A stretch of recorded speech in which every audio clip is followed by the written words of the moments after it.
So let me understand this. I can't buy a home because the mortgage rates are too high. I can't rent an apartment because rentals have gone up by 22% since Joe Biden took office. One-bedroom apartments are like $2,500 now. So if you're middle class and you make minimum wage, or maybe let's say even a couple bucks more than that, and you're working full time, you're bringing home maybe after taxes $2,000 a month. That's not even enough to pay for your rent. We're getting married this year and we're planning to buy a house next year. And it's looking like we might just stick it out here for a little bit longer than anticipated, because the houses that are the same size as mine, same amount of bedrooms, same amount of bathrooms, are 5 times what I paid for this. Therefore, monthly, a lot more expensive than we pay now. Talking too fast. You're telling me that I will have to pay 2 separate loans with 2 separate interest rates, and I will be paying $900,000 on a $500,000 home? He goes, yeah, the housing market is really messed up right now, and the price of lumber is through the roof. It sounds like you want one of those new construction bills that's 45 minutes out from where you are right now. And I said, sir, I'm sorry for wasting your time, and I just hung up the phone. Hey guys, it's Margie and welcome back to the channel. Today we're going to be talking about the high price of housing. Whether or not you're renting or buying, either way, it doesn't matter. Housing is just becoming super unaffordable for a lot of people. So we're going to be taking a look at some clips. We're going to see how some of you are handling it, the situations that you're running into, and just exactly what kind of experiences you're having. And if you have your own experience that you'd like to share, make sure you leave it in the comments below. All right, let's go ahead and get into it. So this just happened at a bank, and it really freaked me out. There was a guy with the banker, because the way that my bank is set up, you can be in line and then you can see people talking to the bankers, and he was getting approved for a house loan. And he suddenly has the worst freak out I've ever seen in a human. And shout out to Marcus and to Jessica, who were with me in line. I'm sure they're going to post their TikTok videos about this. Jessica and Marcus at the Wells Fargo, what's up? We were chilling in line. This guy has a freak out and he goes, what do you mean I can't get approved for a house loan? I'm putting $100,000 down and I have another $250,000 in a bank account here at Wells Fargo. The banker is trying to calm him down. Marcus, Jessica, and I, and then all the people else in line, we're kind of looking at each other. And look, we're going to be nosy, all right? And I apologize, somos metiches, but understand what he just said. How can you not qualify me for a house loan when I'm putting $100,000 down? And so this just happened at a... Yeah, that's another one. $100,000 down on a mortgage with his own bank that the person had money in. $250,000 he said he had in the bank account with them, and they did not approve him for a home loan. That is crazy. That's insane. You want to know how bad inflation is? I just talked to a home building company about possibly building me a house. Growing up, I was always told that building a house is actually cheaper and you actually get what you want in your home. At least that's what I thought. Now, I live in a pretty decent area. I'm not talking about $1 million homes, but I do live in a decent middle class area. And the problem that I'm having is that I don't want to spend $400,000 on a home that was built in the 90s and only has 3 bedrooms. Now, I was thinking that $400,000 does sound like a good bit of change to go build yourself a home. So I call up this home construction company and I'm as happy as I could be because I'm about to tell them, hey man, I'm willing to spend $400,000, maybe even $500,000 for you to build me a house. So I get this guy on the phone, I give him my little spiel. Hey, how you doing? I'm thinking about building a home. Let me know what you got for me. He goes, no problem. That's what I specialize in. Then he asks me the magical question, what's your budget? At this point, I've been waiting for this question. I'm about to tell him $400,000. I'm about to hear him jumping up in the air and we're about to have a kumbaya moment. I tell him $400,000 thinking he's going to talk me up to $500,000, but this man says, ooh, do you already have the land? The land? No, this is why I'm contacting you because I don't have anything. Put me on. You're supposed to be letting me know what's up. This man proceeds to tell me that the area that I'm in, the land itself is $400,000 and he doesn't do any construction on homes that are even less than $500,000. He then proceeds to tell me that they don't do land and home loans together. Those are separate things. So I say to him, wait, hold up, you're talking too fast. You're telling me that I will have to pay 2 separate loans with 2 separate interest rates and I will be paying $900,000 on a $500,000 home? He goes, yeah, the housing market is really messed up right now and the price of lumber is through the roof. It sounds like you want one of those new construction builds that's 45 minutes out from where you are right now. And I said, sir, I'm sorry for wasting your time, and I just hung up the phone. But that's how bad inflation is right now. But y'all let me know what y'all think. I'll see y'all in the next one. Peace.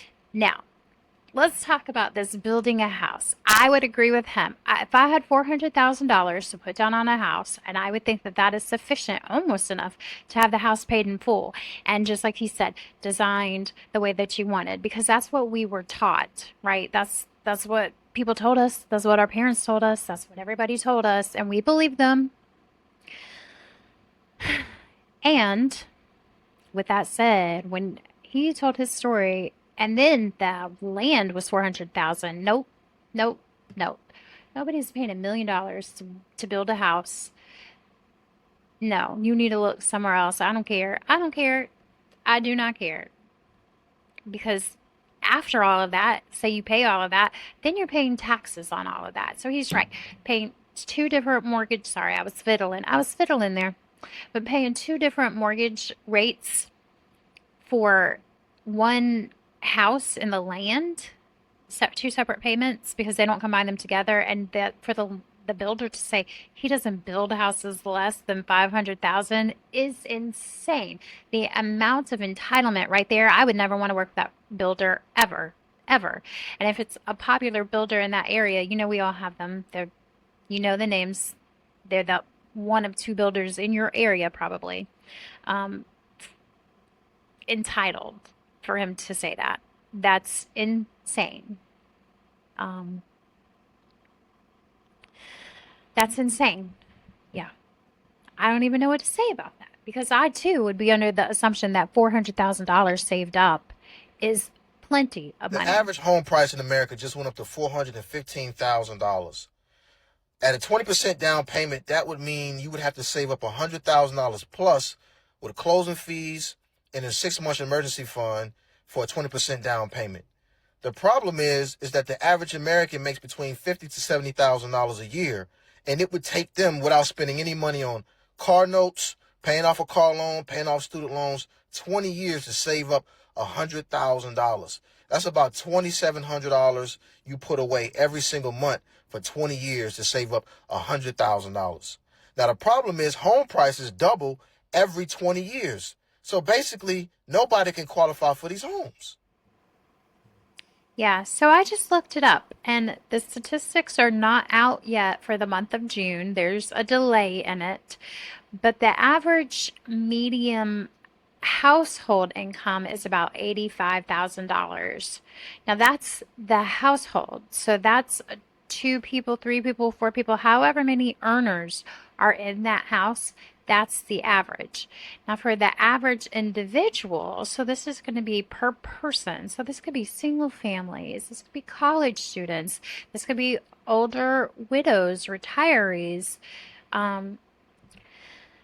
The average is $45,000 to $55,000.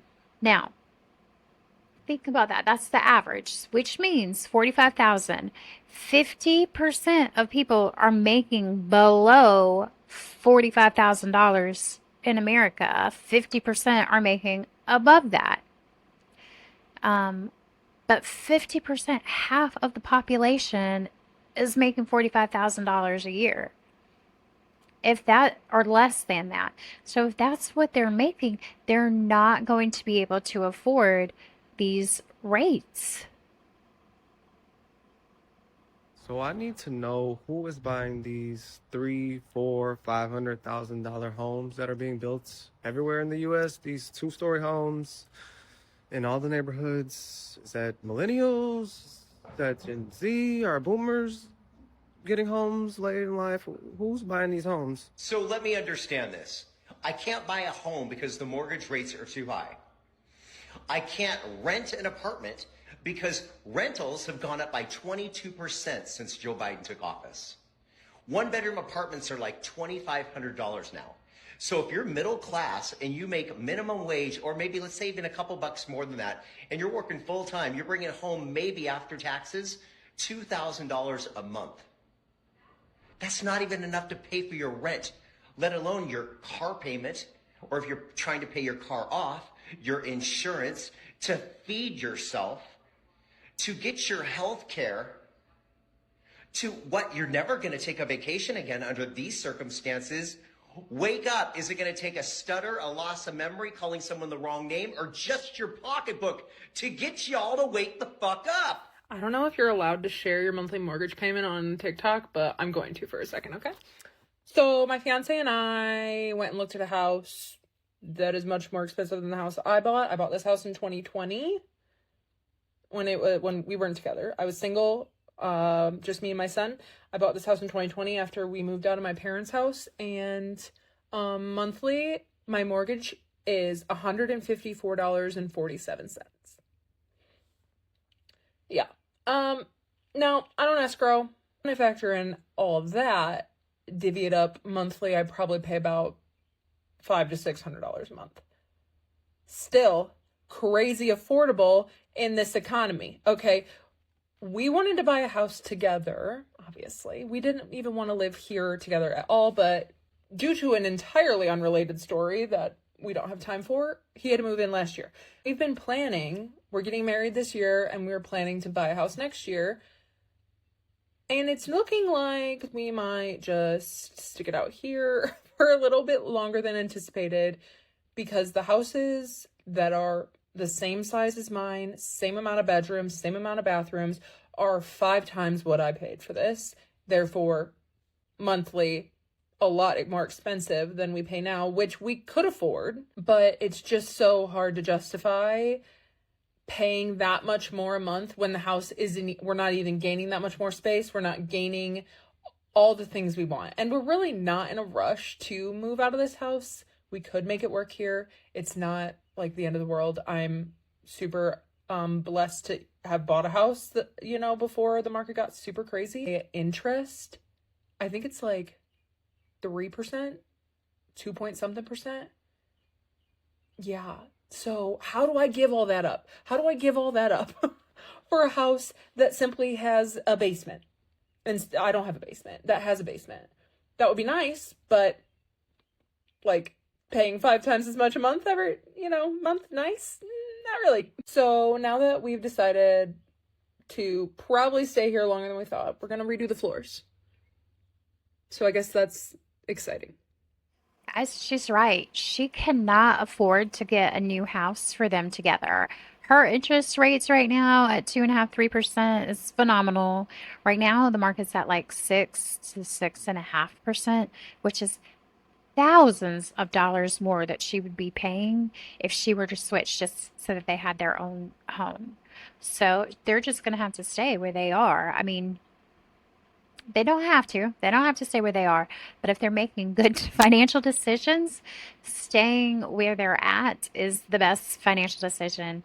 And a lot of people are in that. A lot of people are in that. And then if you flip and reverse that on both sides, because if you're paying a 6% or 6.5% mortgage rate, nobody is going to want to buy that house from you. So you're also effectively stuck in it. Foreclosure rates are climbing. Yeah, it's hitting everybody from both sides. I'm going to say something that may piss some of y'all off. It may be a hot take, but why is every home $1 million? Or if it's not $1 million, it's $500,000. Why? I'm so sorry. I hate to break it to some of y'all, but some of these homes are not worth $500,000 to $1 million. They're basic homes with a roof and walls and a little backyard. And here's the thing. I'm not looking for much. I'm looking for a driveway, a backyard, some land would be nice. I love a garden. But right now, I cannot fathom ever owning a home. I cannot fathom ever not living in an apartment. I became an adult in 2020, and honestly, it feels like one of the worst timelines to ever be dropped into this shit because everything is so expensive, and I hate that word, but everything is so expensive. My car, it used to take $25 to fill it up. I drive a 2015 Honda Fit, and now it takes nearly $45 to $50. And listen, I understand the state of the economy is down the shitter right now, if it's ever been, but something's got to give. And it's either going to be the economy, or some of y'all, or it's going to be me. Because right now, I want off this rock. We've been trying to buy a house for the last 3 months, and when I tell you the housing market is so delusional right now, I'm not even kidding. We have put offers in on 6 houses, and most of those we lost the bid because the other person waived inspection. We have a VA loan. We cannot waive inspection, nor would I. We're already buying houses that we know are going to need a little bit of work. So it's just a little insane to waive inspection when you know there are things wrong with these properties already. And then the last property we put an offer in on, the house has been on the market for like 240 days with no price reduction. We put in an offer for below asking because it is not worth the asking price. That's why they have not sold it. And they just said no counter, nothing. They will not sell for below asking, which they're never going to sell. Like, no one is buying the house for that, especially when it needs an immediate like $20,000 worth of repairs to even move in. And then we put an offer in on our last house, and they just, it's overpriced. It needs a lot of work, like probably like $10,000 worth of work before even moving in. And they do not want to pay closing costs, which I get. You want to make your profit, but like the house is just not worth what you guys want for it. And then to pay closing costs out of pocket and then to also pay for the $10,000 of work up front is literally insane. So if you know any good legal ways to earn like $7,000 in the next week without taking my clothes off, let me know. And let me know how your house search is going, because at this point, I'm starting to feel like we're never going to buy a house. Wow, guys, they've been looking for a house for several months. And did you hear her say that they were being beat by other people who were not doing the housing inspection? And that can be super dangerous. People could be hiding mold. They can be hiding foundation repairs. I mean, anything, leaks that they've covered up. And that can cost so much money. And it's just not fair, in my opinion. It's just not fair that these sellers are allowed to get away with that, because your housing inspection should be a part of, you know, the sale and purchase of a new home. So being beat out by other people just because they forgoed that, that's scary. And personally, I would not want to buy a house from somebody who would want to do that anyways, because in the long run, even though it's taken them longer to find a home, in the long run, when they do find a home, they'll have that peace of mind and that security, you know, that they purchased a home from somebody who wasn't trying to get over on them. So me and my boyfriend are trying to buy a house, and can someone please explain to me why everything is so freaking expensive? Like, why is it so expensive just to exist? Rent is expensive. Buying a house is expensive. Any house that's like relatively like cheaper still requires so much work. I'm just like, I'm not spending that much money to have to spend more money to fix it up. Like, how do people live out here? I don't get it. I'm being dead serious. I'm looking at houses like for my son, and how the fuck does anybody afford a house? Holy shit, I'm not even kidding. Like, if you own a piece of property, you better hold on to it for dear life, because it's unaffordable for anyone. Like, my children are never going to be able to afford a house. I don't even understand. Now, this is in Illinois, and I don't know how other states are. I don't know how other people are doing, but like, what the fuck? It's bonkers out there. Like, what? I mean, how much do people have to fucking make to be able to afford a house? Honestly, crazy shit happening out there. I pay way too much damn money for my rent. I live in Oklahoma. I live by myself. My ex moved out in July. Pay close to $2,500 just for my rent. That doesn't include my utilities. Now, I live in Oklahoma, and I understand the cost of living is way different than whenever you're living in the city, and Godspeed, because I don't know how you guys afford that. But my house is around like 1,900 square foot. It's 3 bedrooms. It has a great backyard, a lot of privacy.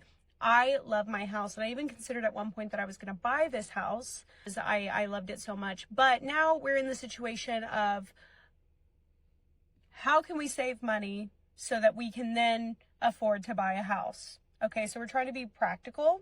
I tried to negotiate with my children. To negotiate with my current rental property. I found the same exact house plan for like $300 cheaper. And I tried to negotiate and they basically said no. So now I'm going to go look at a different house. It's about 300 to 400 square feet smaller. But it's only like $1,875 for the entire thing of rent. It could be worth it. Let's go give it a look and see if it works for what we need. I pay way. Wow. There's 3 examples from 3 different people who just say everything is too expensive. It's too expensive to rent. It's too expensive to move out, have their children move out of their home. And it's too expensive to even save money to even put down for a down payment. So people who are renting or living at home and haven't purchased their first home yet are pretty much stuck in whatever situation that they're currently in. Wow. There's 3. Market has become unaffordable. Take a look at this chart from the Wall Street Journal just the other day. They're getting their data from the Intercontinental Exchange, Angie, and the Labor Department. If you're buying a home now as opposed to 2019, then on average you're paying 22% more in principal. This is just from 2019 again. 35% more in interest, 31% more in property tax, 72% more in insurance, 85% more in home maintenance, and 175% more in emergency repairs. So your total annual bill is 40% higher than it would have been just 6 years ago. It's like catastrophic. If you're the average American, your annual expenditure... Ramsey thinks the reason Gen Z can't afford a starter home in 2026 is because their expectations are just too high. As an elder millennial in 2008, I bought a modest 1,200 square foot, brand new build starter house. How much was the price? $99,900. Today, 18 years later, that exact same house, not just the same floor plan, the same everything, the same starter home, is triple the price. It's $270,000. Before the comment section goes crazy saying, well, why did you pick 2008? You could buy anything in 2008. They were giving them away. That's revisionist history. I closed on the house in March of 2008. I thought, all right, prices have stabilized locally. This is a good time to buy. But that didn't end up being the case. Prices in my own neighborhood dropped another 20% over the next 2 years. So I watched identical houses in my neighborhood, brand new builds, being sold for $79,000 in the next 2 years. And I was kind of panicking. I was like, all right, I've lost a lot of equity now. So I didn't just get like a lucky discount because I bought at the exact right time. I got lucky because I was able to buy a house when they were still cheap. I could have gotten even luckier if I had waited 2 years and bought it for $80,000 instead. But the point is, Gen Z doesn't have that opportunity. So Gen Z and younger millennials, or millennials that just didn't buy a house, aren't setting their sights too high. They're not trying to buy a mansion. They're just trying to buy a starter home, the same starter home that in the 2008 to 2013 range, you could buy for around $100,000. Now, that exact same house is going for $270,000. That's the problem. It's not that their expectations have risen. It's that the prices have risen and their wages haven't risen to compensate. So you be the judge in the comments. Is this a case of expectations being too high? Or is the system kind of rigged against people that are trying to buy their first house because the prices are too high? Let me know. We're living through the downfall of the starter home, meaning that first home purchase that you buy relatively cheap between 900 and 1,600 square feet that sells for between $150,000 and $250,000. Yeah, that home has now become unaffordable for most people. All because of this spike in prices that we saw between 2020 and where we are now. I'll give you a really great example here. I'll use this exact home that I used in a video that went viral not that long ago. This home sold for $425,000 and is 1,600 square feet. But this exact house sold for $184,000 in 2017. And I'm going to show you the numbers on this house because there's a secret killer in here. This house today with a $425,000 sale price, 5% down and a 6.5% rate gives you a payment of $2,900. But this same house in 2017 with a $185,000 sale price, 5% down and a 3.9% rate, that's the secret killer, those interest rates, gives you a payment of $1,175. So in the last 10 years, we've seen everything more than double. So I'm going to leave you with this final question because this is something that gets brought up in my comment section a lot. What do you believe to be a starter home? I believe that a 1,600 square foot house is the epitome of a starter home. Let me know in the comments and make sure you like and follow for more. Okay, I like Dave Ramsey. He has good methods for saving money. However, he is out of touch. He's out of touch because his pockets are big and deep, and they're deeper than ours. And so he's not being affected by, or if he is, he's only being affected slightly. And unfortunately, if you're in that top, 1% of the population, you're just not feeling anything that the rest of us are feeling. So, it is what it is. He's out of touch. Are Gen Z's expectations not in reality? I don't know. I don't know what their expectations are. I don't think they don't really have any expectations from what I can tell. It's from the housing market. Their expectations is they're not going to be able to get far. And as the current conditions stand, they're right. And it's not just them. It's us also. It's everybody who's not in the top percentage of income earners in the United States. So, and savings from people who did save, it's dwindling. It's going down. So, yeah, and did you see the price of that house in what did he say, in 2008? He paid like $80,000 and now that house is like 270 or something. That's crazy. And this brings up another situation where people are getting priced out of their homes.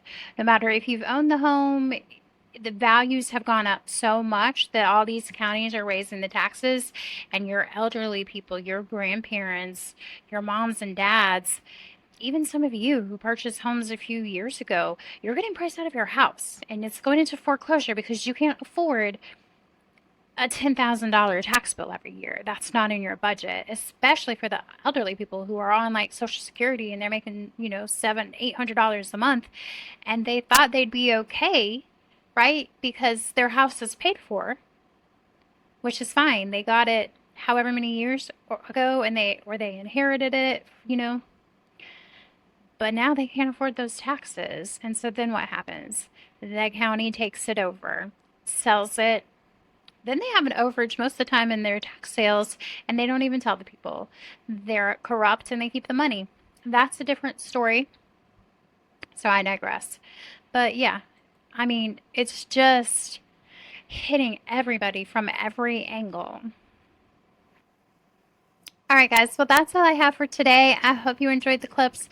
I hope that you learned something. If you have any experiences that you'd like to share, then please leave them in the comments below. I can't wait to hear from you guys. Please like and subscribe to the channel if you like the content and help my little channel grow. All right. Have a great day.